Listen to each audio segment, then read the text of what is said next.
Bonjour, bienvenue sur Comment fait-on, je suis heureux de vous retrouver pour une nouvelle vidéo. Aujourd'hui, nous allons réaliser ensemble la vraie galette frangipane. Vous allez voir, c'est très simple à faire. Alors, quelle est la différence entre une galette des rois et une galette frangipane? Simplement, la galette des rois, c'est principalement de la crème d'amande, et la frangipane, c'est de la crème d'amande mélangée avec de la crème pâtissière. C'est donc un petit peu plus doux pour ceux qui aiment pas trop la crème d'amande. Vous allez voir, c'est aussi simple que la crème d'amande à faire et c'est largement aussi bon. Je vous donne juste avant les ingrédients et puis après je vous explique comment faire ces délicieuses galettes frangipane. Allez, on y va. Alors, les ingrédients pour une galette frangipane de 8 personnes. Sachant que vous avez besoin avant tout de faire de la pâte feuilletée. Alors, si vous la faites vous-même, vous aurez besoin de 750 g de pâte feuilletée finie. Ou alors, ça correspond à 2 rouleaux de pâte feuilletée que vous pouvez acheter dans le commerce. Pour la pâte feuilletée, vous pourrez voir ma vidéo à la fin de celle-ci.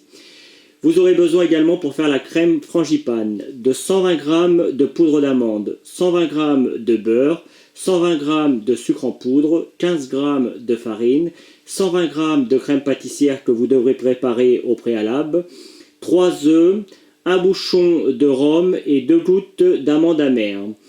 Pour le sirop, parce que moi je mets un sirop à la fin pour que ça brille un petit peu, pour que ça donne un petit goût un petit peu plus sucré, vous aurez besoin de 100 g d'eau, 50 g de sucre en poudre et un bouchon de rhum. Sachez que le temps de préparation c'est environ 45 minutes. Alors dans les 45 minutes, je compte la crème pâtissière, je compte également la crème frangipane et puis le fait d'étaler votre pâte et de les faire en cercle comme vous le souhaitez. Évidemment, je compte pas dedans le temps de faire la pâte feuilletée parce que ça demande un petit peu plus de temps. Sachez également que le temps de cuisson, ça tourne environ entre 40 à 45 minutes suivant la grosseur de votre galette et puis également suivant le four que vous avez, si vous avez un four à gaz ou électrique. Et la température c'est 200 degrés. Vous pouvez monter un petit peu plus à 210 degrés. Moi je trouve que 200 degrés dans un four électrique à chaleur tournante c'est vraiment super bien. Voilà, vous savez tout maintenant. Je vous explique comment faire ces délicieuses frangipanes. Allez, suivez-moi. Pour faire une frangipane, une crème frangipane, il faut commencer par faire une crème d'amande. Donc, pour cela, dans un batteur avec... on peut le faire à la main, bien évidemment, mais le mieux, c'est de le faire au batteur, ça va plus vite. Et on prend une feuille. Vous voyez, la feuille, c'est pas comme le fouet, hein, c'est fait pour faire les pâtes en général, ou la pâte à choux aussi. Et si vous n'avez qu'un fouet, vous prenez un fouet, hein, ça marchera également. Et puis, on va commencer à mélanger le sucre avec le beurre de façon à mélanger l'ensemble et à commencer à le faire mousseux. Alors au début on y va tranquillement, le temps que le beurre et le sucre s'incorporent. Évidemment vous préparez tous vos ingrédients au préalable. Une fois que les deux ingrédients sont bien mélangés, on peut battre un peu plus rapidement. Et on bat ça pendant 2 minutes. Voilà, là on voit que c'est bien mélangé. Alors moi mon batteur il va pas jusqu'au fond, il faut que j'appuie dessus. La quantité n'est pas très importante, c'est pour ça, mais on va rajouter les œufs et vous allez voir ça va se mélanger. On rajoute tous les œufs d'un coup. Et puis c'est pas plus mal, parce que vous voyez, comme ça mélange les œufs au premier abord. Et puis après je l'appuie un petit peu et là vous voyez, ça va se mélanger. Et c'est reparti jusqu'à ce que le beurre soit complètement intégré avec les œufs. Voilà, une fois que c'est fait, on rajoute la poudre d'amande, entièrement. Hein.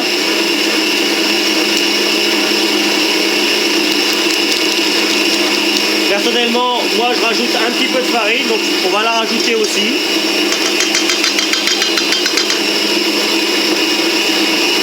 On n'hésite pas à donner un petit coup avec une spatule pour que ça descende bien comme il faut.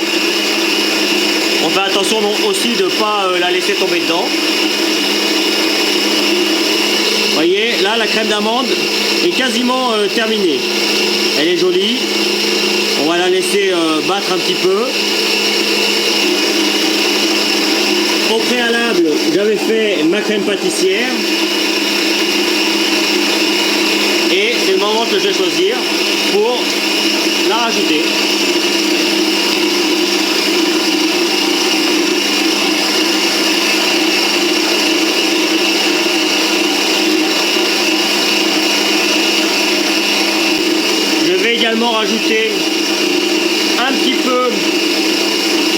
l'amande amère. Alors pas beaucoup, hein, je sais très fort l'amande amère. Donc la valeur de 3-4 gouttes. Et un bouchon de rhum ou de calvados. Le rhum c'est bien. C'est pareil, il ne faut pas en mettre de trop non plus. Il faut juste qu'on retrouve le goût, mais il ne faut pas non plus que ce soit trop prononcé. Vous voyez là, elle est superbe. Hein. Elle est bien blanchie. Je vais aller bien au fond pour bien enlever, pour bien mélanger tout. Voilà. Là, on peut considérer que la frangipane, la crème frangipane est maintenant terminée. La frangipane est maintenant terminée, comme je le disais. Je vais la filmer et je vais la mettre au frigo pendant 20-30 minutes, hein, le temps qu'elle reprenne un petit peu, que le beurre reprenne un petit peu pour que ce soit plus simple à mettre sur notre pâte feuilletée. Et justement, pendant ce temps-là, on va s'occuper de la pâte feuilletée. Bien. J'ai eu le temps évidemment d'étaler ma pâte feuilletée. Hein. C'est de la pâte feuilletée que j'ai faite moi-même, ça se voit parce qu'elle est beaucoup plus épaisse que celle qu'on peut trouver dans le commerce. Enfin peu importe, de toute façon vous pouvez aussi mettre celle du commerce. Hein. Je sais très bien que la pâte feuilletée c'est assez compliqué à faire. En tout cas ça prend du temps à faire et je comprends très bien que tout le monde n'ait pas le temps de le faire. Donc moi j'ai pris le temps de la faire, je l'ai étalée, évidemment j'ai pris de l'avance, hein, j'ai fait mes cercles parce qu'il faut que la pâte feuilletée repose au moins, une fois que vous l'avez étalée, il faut la laisser reposer au moins 20 minutes pour éviter que vos cercles ne rétrécissent. 20 minutes c'est bien, faut pas moins. Hein. Vous savez, vous étalez votre pâte, vous la laissez tranquille, bien farinée en dessous, et vous la laissez tranquille pendant une vingtaine de minutes. Comme ça, quand vous allez découper vos cercles, vous allez avoir la même taille que ce que vous avez choisi. Alors que si vous étalez votre pâte tout de suite et que vous découpez vos cercles tout de suite également, vous allez voir, ça va rétrécir, la pâte va rétrécir et du coup, vous n'aurez plus la taille que vous voulez. Voilà. Donc maintenant, on n'a plus qu'à prendre un pinceau et on va mettre de l'eau, enfin on va imbiber un petit peu d'eau tout autour pour que nos deux pâtes se collent quand on va venir la fermer. Mais juste avant, je vous montre comment mettre la crème frangipane dans la poche. Bien, comme je viens de vous le dire, j'ai mis ma crème frangipane dans une poche, hein, très classique, avec une douille de 4-5 mm de diamètre, hein, classique également. Mes cercles sont eux préparés. Je vais prendre un pinceau avec un petit peu d'eau et je vais venir imbiber juste sur les côtés. On fait attention de ne pas en faire tomber ou de ne pas en mettre de trop qui tomberait sur les bords, parce que sinon ça risquerait d'empêcher votre feuilletage de bien développer. Je cherche mes mots parfois, il commence à être un petit peu tard, je dois l'admettre. Voilà. Une fois que l'on a fait ça, on reprend notre pâte, on serre bien comme il faut à la poche pour que ça passe plus facilement. Et puis, on va venir au milieu, et puis maintenant, tout simplement, vous voyez, j'aime bien moi revenir un petit peu sur la partie que j'ai déjà faite. Comme ça, je suis sûr que il m'en reste assez. Que j'en ai assez, parce qu'il faut quand même que ce soit bien garni. Hein. Par contre, on n'en met pas trop sur les bords, parce qu'il faut qu'on puisse venir refermer justement notre frangipane. Voilà, là c'est bien, on peut en mettre un petit peu comme ça sur le dessus. Vous voyez là, j'ai été un petit peu généreux, je vais juste venir la remettre un petit peu sur le dessus, comme ça. Sinon, quand on va mettre notre pâte, ça va s'étaler et ce serait pas bien. Justement, le deuxième morceau, on le reprend. On vient commencer, dans un premier temps, à le poser comme ça. On vient bien faire la fermeture. On n'hésite pas à tirer un tout petit peu, hein, vraiment légèrement, pour venir faire la jonction. Et d'où l'avantage de laisser reposer la pâte, parce que là du coup, elle s'étale comme on le souhaite. Il n'y a pas besoin de la retravailler. Parfois je la fais un petit peu plus grande pour que ce soit plus facile, mais là vous voyez, ça se fait vraiment tout seul. Le fait d'avoir mis l'eau, ça colle nos parois. Et vous voyez là, je ne vais pas aller chercher plus loin.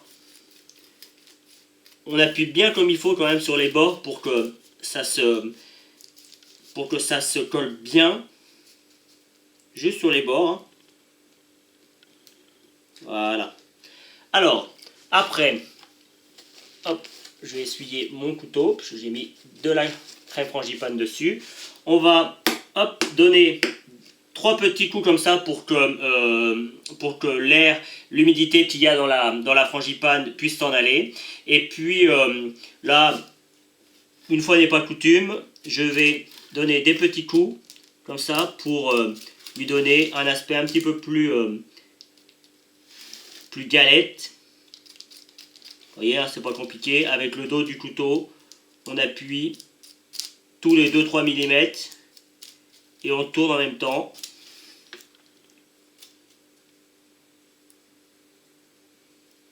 Voilà. Maintenant, personnellement, moi je vais la laisser toute la nuit au frigo. Évidemment, je vais la filmer et je vais la cuire que demain. Comme ça va être bien reposé, tout va être bien froid et vous êtes sûr que ça va pas bouger au four. Mais si vous êtes pressé, vous pouvez laisser 1 heure au frigo, 1 heure, 1 heure et demie au frigo et puis après vous pouvez mettre à cuire. La cuisson, je vous le dis tout de suite. Comme ça j'aurai plus qu'à dorer demain. Je leur dirai peut-être, mais il vaut mieux le dire 2 fois que pas assez. La cuisson c'est à 200 degrés dans un four bien chaud à 200 degrés et on n'oublie pas de, évidemment on va dorer et puis faire un petit dessin dessus pour que ce soit joli. Voilà, donc c'est parti pour toute une nuit. Pour vous ça va être quelques secondes. Hein. Une nuit à passer. Alors juste pour info, j'avais oublié de mettre la fève. Alors je l'ai rajouté. Je vais pas vous montrer. J'ai juste, enfin si je vais vous montrer. J'ai juste fait un petit trou en dessous et je l'ai mis. Mais c'est mieux quand même de la mettre directement dans une galette. On n'est pas obligé après, mais même une frangipane, une petite fève, c'est quand même mieux. Et en plus les enfants adorent ça. Donc on va prendre de la dorure, hein, c'est simplement un œuf que j'ai battu, un pinceau, et vous voyez, j'essore bien mon pinceau pour éviter que la dorure ne colle sur les bords, parce que sinon ça va l'empêcher de bien se développer, un peu comme avec l'eau, sauf que là la dorure c'est encore pire, parce que avec le blanc ça va venir coller les parties, donc on en met partout, mais vous voyez, on fait en sorte de ne pas en mettre de trop. On essore bien son pinceau. Voilà, alors surtout, je l'ai dit juste avant, mais vous préchauffez votre four à 200 degrés, hein, il faut que celui-ci soit bien chaud. Hop, voilà, là c'est suffisant. Maintenant, vous pouvez faire n'importe quel dessin, vous pourriez faire juste des petits carrés. Moi, je vais m'amuser à faire des petits cercles comme ça. Toujours avec le dos du couteau et non pas la lame. Et pour faire des cercles, on part et puis après, on est toujours un petit peu... On n'hésite pas à tourner la galette pour pouvoir plus facilement jouer avec. On va partir de l'autre côté maintenant.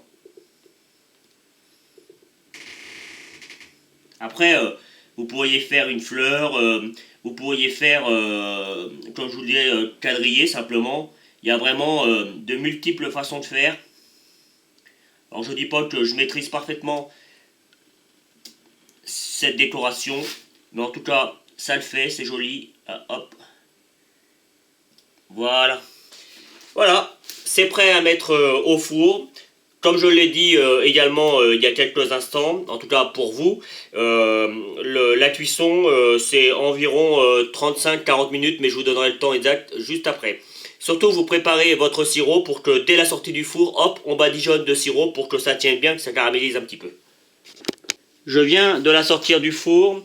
Comme je vous l'ai dit, on prend le petit sirop que l'on a préparé à l'avance et dès la sortie du four, voyez, Moi, le temps que je l'amène dans ma petite cuisine, il est presque déjà trop tard. Mais normalement, on doit entendre... C'est le sucre qui se caramélise avec la chaleur. Mais là, ça va marcher quand même. Voilà. Alors, comme vous pouvez le constater, on a quelque chose, c'est quand même bien levé. Hein. Pour une galette, une frangipane, c'est largement assez. Hein. Et ici, vous voyez, ça a eu tendance à déborder un petit peu. Ça arrive parfois. C'est pas grave. De toute façon, en refroidissant, elle va retomber un petit peu. Donc, il suffit juste après de redonner un petit coup comme ça. Et puis ça va marcher. Je vais attendre que ça refroidisse et puis j'en découperai un morceau pour vous montrer comment c'est à l'intérieur. Je le dis comme ça, franchement, pour un feuilletage fait maison, sachant que c'est quand même très compliqué de le faire à la main, sans machine ni rien, d'avoir un résultat tel que celui-ci, je suis plutôt satisfait. Hein. Même assez satisfait pour pas être trop dans l'égocentrisme. Voilà, donc j'attends que ça refroidisse, puis je vous retrouve pour la fin de la vidéo. Et voici le résultat final. Alors comme promis, j'en ai découpé un morceau, vous voyez, hein, c'est super bien garni. On a la pâte feuilletée qui est relativement fine, hein, et puis bien feuilletée sur les côtés. Donc on aura à la fois quelque chose de doux et de croustillant. Donc c'est vraiment super. Puis on a une jolie couleur, hein, la crème pâtissière donne une jolie couleur à cette crème frangipane, c'est vraiment top. Alors juste pour info, ça se... Ah oui, alors également pour la cuisson, je ne l'ai pas dit, ça cuit 35-40 minutes hein, pour ma part. Et puis, sachez que c'est une galette qui se mange tiède. Alors, certains la préféreront froide, mais en général, ça se mange tiède. Donc, 10 minutes avant de la déguster, vous la mettez dans un four à 200 degrés pendant quelques minutes, hein, 5-6 minutes, et puis vous la sortez, comme ça sera bien, ça sera tiède. Le sirop va caraméliser encore un petit peu plus, et ce sera franchement top. Voilà, j'espère que cette nouvelle vidéo vous aura plu, j'ai pris beaucoup de plaisir à la réaliser. Juste après, vous allez retrouver mes coordonnées pour aller sur mon site commentfaiton.com, le lien pour vous abonner, et puis je mettrai évidemment la recette de la pâte feuilletée, et puis également la recette de la crème pâtissière. Donc, pour savoir tout ça, c'est juste après. Moi, je vous dis à bientôt. Salut! Vous pouvez vous abonner maintenant, soit ici, dans le coin. Allez sur mon site internet où vous retrouverez toutes mes recettes et puis consultez les deux vidéos qu'il y a ici qui correspondent à des vidéos que soit je vous ai données dans la recette, soit qui correspondent à la recette en question. A bientôt sur Comment fait-on ?